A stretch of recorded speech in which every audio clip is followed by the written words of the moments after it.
Kolkata rowing ক্লাবে শুরু হলো তৃতীয় আন্তর্জাতিক রোয়িং প্রতিযোগিতা। 2008 সালে কলকাতা রোয়িং ক্লাবের 150 বছর পূর্তিতে আয়োজিত হয় প্রথম আন্তর্জাতিক রেগেটা এবং 2023 সালে আয়োজিত হয় দ্বিতীয় আন্তর্জাতিক রেগেটা এবং পালিত হয় কলকাতা রোয়িং ক্লাব ও লন্ডন রোয়িং ক্লাবের মেলবন্ধনের শতবর্ষ।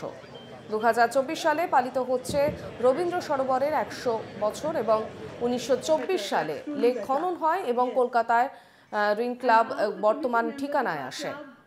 লেকে 100 বছরের জার্নি উদযাপন করতে এবার ফের আয়োজিত হচ্ছে আন্তর্জাতিক রেগেটা। মাইলস্টোনিয়ারে বিশ্বের বিভিন্ন রোয়িং ক্লাবের সঙ্গে মেলবন্ধন করার উদ্দেশ্যে এবার আরও বড় আকারে হাজির রেগেটা। এবারের প্রতিযোগিতায় অংশ নিচ্ছেন বিশ্বের বিভিন্ন প্রান্তের 70 জন রোয়ার এবং এর মধ্যে রয়েছেন বেশ কয়েকজন অলিম্পিয়ানও।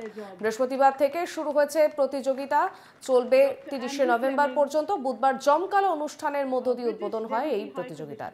উপস্থিত ছিলেন দেবাশিস কুমার, অজিত বন্দ্যোপাধ্যায়, বিকাশ রায় চৌধুরী সহ অন্যান্য ব্যক্তিত্বরা।